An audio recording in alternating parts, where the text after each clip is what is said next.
All right, we are officially entering the trenches of this course, right? Probably a big reason why you guys were excited to start this. Maybe you're going through a breakup, maybe you're in a relationship, maybe it's just a rough point, you don't know where to go. Do you go back out on the market? Do you stop? But this lesson should hopefully give you a little bit more clarity. And as we get to the end of this course, the next two lessons after this, you guys are going to have even more clarity. So stick with it, keep pushing. You guys will get to the answers you need. But lesson 5, right? Dating readiness. Should dating be a priority for you? There's multiple takes on the issue.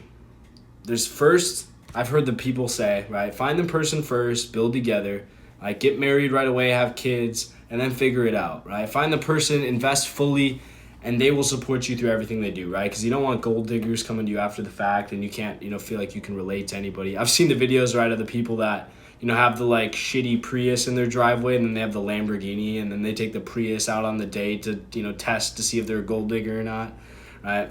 That's kind of an issue too.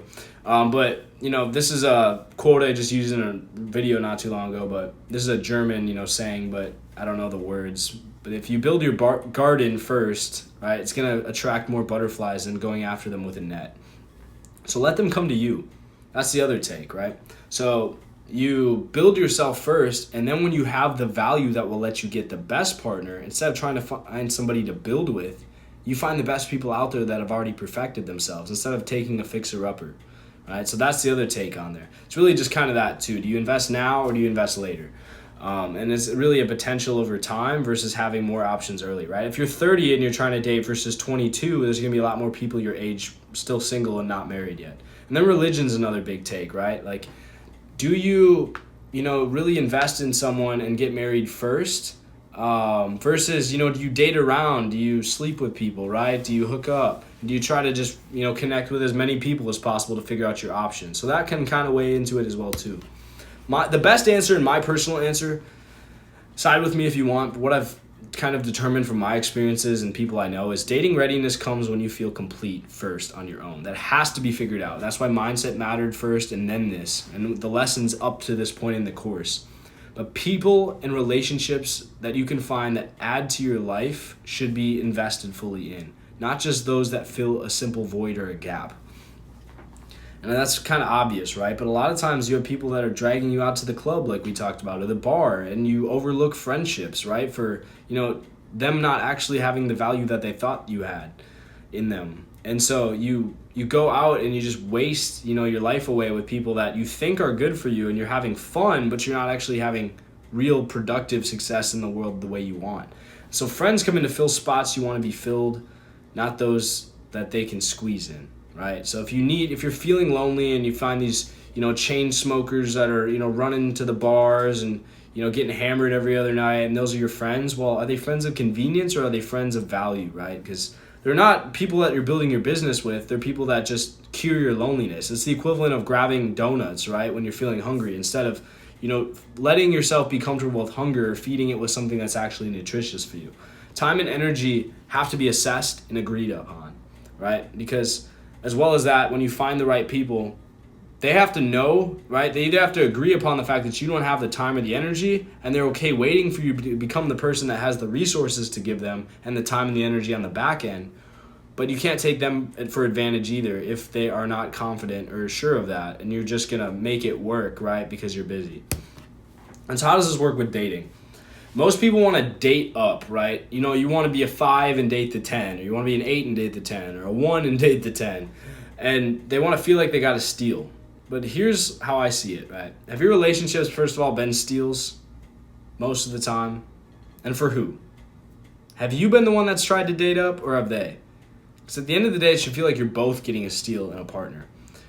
But I want you to rate yourself as a potential partner would. 1 through 10, right? You have the 1 through 10 dating scale. Where would you be? Honestly, go stand in a mirror, go turn your camera on, look at yourself physically. How are you? Financially, how are you? Mentally, how are you? And socially, how do you interact? Like what we're talking about now. The 4 big tenets. How are you doing?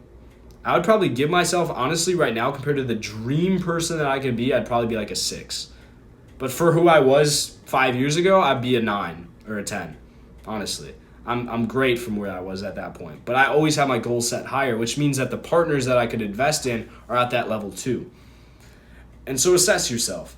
And then are your goals for dating unrealistic? Have they been skewed by social media and more importantly porn, which is why you need to stop. You see this absolute baddie with this guy that doesn't look good, and then all of a sudden they just start hooking up out of nowhere. And you think that's how it's going to be for you with one quick interaction.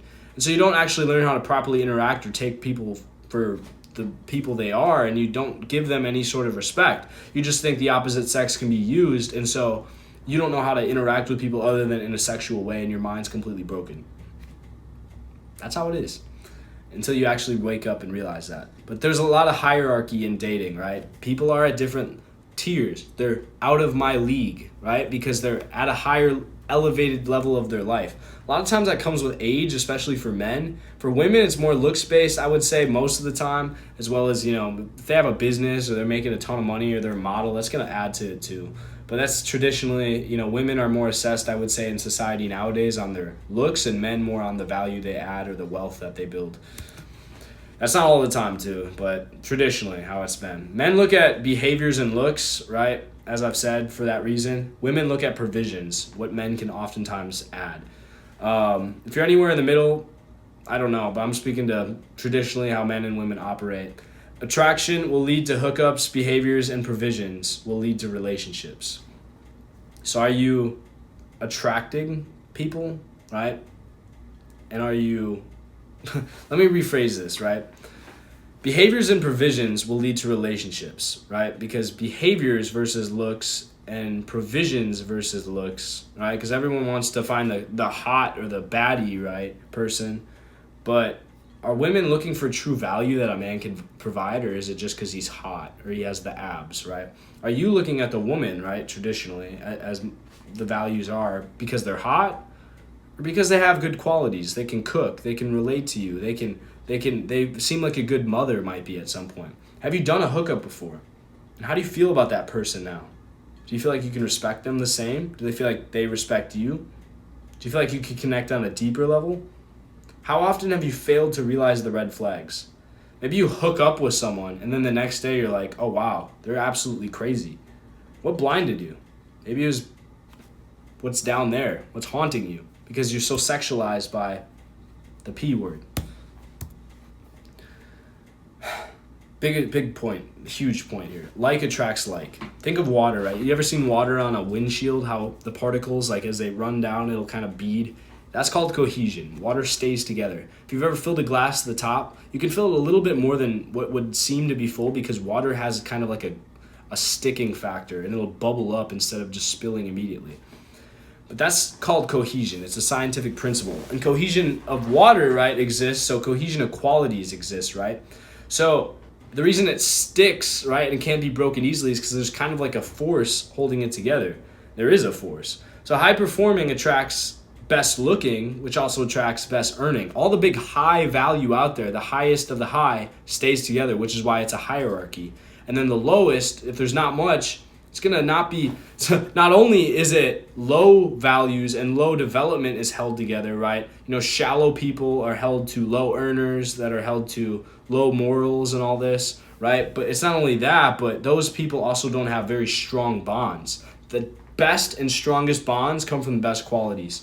The sum of the qualities will traditionally be equal. Everyone has the same time, and I said this before, right? You grew up, you're 18 years old maybe. You spent 17 years going to school and doing all that. Maybe you've gamed for like half of it, right? So maybe you're an expert at video games, which will, be helpful later if you want to look at business ideas, right? Maybe your expertise is in that. We'll talk about that with branding. But for now, how has that actually contributed to your value, right? That other people will perceive. If you're a man trying to date a woman and, traditionally they look at provisions and looks, how has video games added to the provisions that you can provide? So if your partner sees you as being good looking, but you play video games all the time, then in reality, while you could be a 10 for your age, you're probably like a 7 because you're not focusing on provisions. Video games aren't provisions right now, unless you find a way to make that a business, which we can talk about. What factors have weighed your decision, right? Have you only been able to see what your eyes have seen and not your heart or your soul? And so have you only seen, they're the blonde or the brunette that you like and they're in good shape and well-rounded and in the curvature and everything, but they have no personality and they drop the F-bomb every 5 seconds? Have you been able to see that just as much as you've seen the looks? Because I have made that mistake many times. There's a difference between searching and attracting. You're in a difficult situation because you've been searching, right? Go back. Where's the slide? Build your garden and catch the butterflies with a net instead of catching the butterflies with a net. You're trying to search, right? You're trying to catch a butterfly instead of bringing it to you with a value. When you find the dream person, if you found them, right? If you go on Tinder and you swipe enough times and you find the absolute baddie, would you match with them? Probably not. So, what's the point? Actually, I want you to pause and answer that. What's the point? Why are you on the app then? If you know that if you found them, you can't get them, why are you spending time on the app? It's because you want to find just someone. Then you're gonna first be sad because you couldn't get the person you wanted, and so you're gonna find somebody else and still get the value of hooking up with them or connecting with them, so that you feel like you actually are achieving something, but you're not, because your potential is then limited, and the outcomes that you could have had are limited because you didn't give the effort first. And I guarantee, right? So the feeling of loss is gonna outweigh the harm of making the dreams happen. Feeling like I settled for this person, this partner, instead of I could have achieved more and found somebody that was closer to the values I actually have, that's going to hurt more. And when you get divorced and they take half your money and the kids and all that after 20 years and you're wondering why you messed up or how you messed up, that's why. I guarantee it's going to take time. And so turning dating off in the short term is going to allow turning off the hose so that your water cohesion doesn't break and you spill water all over the floor. That's going to be important, right? Stop overfilling yourself and stop over gratifying yourself until you meet the right level that you need to be at. How much do you want your dream partner? How much when you see that baddie, right? The ultimate, personality. They have the career that they want. They're religious in the same way you are, spiritual. They have all the income that you want. When you find that person, how much do you actually want them versus the other options out there? Because that should really, determine how much you need to change. What is your dream partner looking for as well? Have you provided everything they were looking for? If the absolute 10 out of 10 that you found would have swiped on you but didn't, then you probably weren't providing everything. It's that easy. You weren't at the right looks, so you're physically not in the shape or way that they want you to be. We'll fix that in the next course. Mentally, you probably weren't in the right mindset when you started talking to them, even if you did match or put your initial response out there. Financially, they're like, oh, this guy's wearing baggy t-shirts and like shitty sweatpants. He probably can't afford a real good set of trousers and a good polo. So ask them for complete honesty, right? You don't have to ask the dream partner, right? But honestly, you could do this, right? You go up to somebody random at a mall or just a friend, right? And say, no negative criticism here that I'm going to give you back. And I just want to learn. But seriously rate me. And I want you to be honest. I want you to hold nothing back. And don't actually criticize them after that. Learn what they think you're doing good and bad. That's the best feedback you can get. Because other people see you in a way that you don't sometimes. If you're single, what would your dream partner like most about you now and where you'll soon be headed? And with that said, what are they going to be bragging about versus complaining about? Oh, he spends all his time on video games. He's never productive. He never truly listens to me. He's just talking and asking questions, but he's not really looking. He's on his computer and he's not actually spending the face-to-face quality time that I want. Or he knows how to connect. He's out there grinding every weekend. This man wants me. He wants the relationship. He wants his future. And I'm proud of him. Same with, again, if you're a woman and the man can brag about you in that way. She is working on herself every day in the gym. She's achieving results and she is proud of who she is. I love that about her. Predict and then plan. What are they going to be bragging about you for in the future, right? The new you that you're improving here. What are they going to be complaining about? When you can see ahead, you can start predicting and solving problems in the now. So right now, I want you to split a paper in half down the middle. You can rip it or just draw a line, right?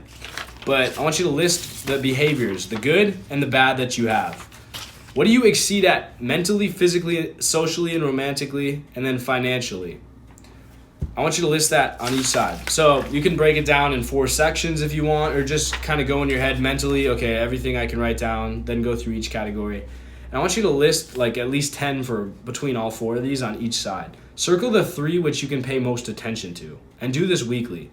All right, so in your journal entry or just on a piece of paper that maybe you can like scrapbook and tape in there or just put between the pages, I want you to do this assessment. Maybe you're a really good listener.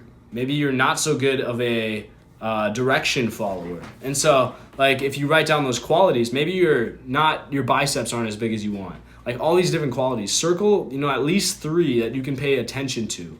Because just being aware of them, again, brings it from the subconscious to the conscious and allows you to make progress. With that said, you know how to improve now. As going back over it, to attract instead of just chase. Because you're not going to, even if you found the dream partner, right, what do you have to offer them? Nothing. So instead, focus on elevating yourself to a higher tier where people are naturally going to be in your space. And you're going to find the dream results at the end of the day. It's not going to be pleasurable right now, but that's the whole point. We're being stoic here. We're being patient and we're developing. And being in this community, you're doing that every day. Every day you complete your journal. Every day you reflect on yourself and when you grow. And all the people that are in the chat with you are doing that as well. So rely on them the same way that you are relying on yourself. And I'll see you in the next lesson. Let's start finishing out this course with actual final steps to make these dates and these relationships fully beneficial for you.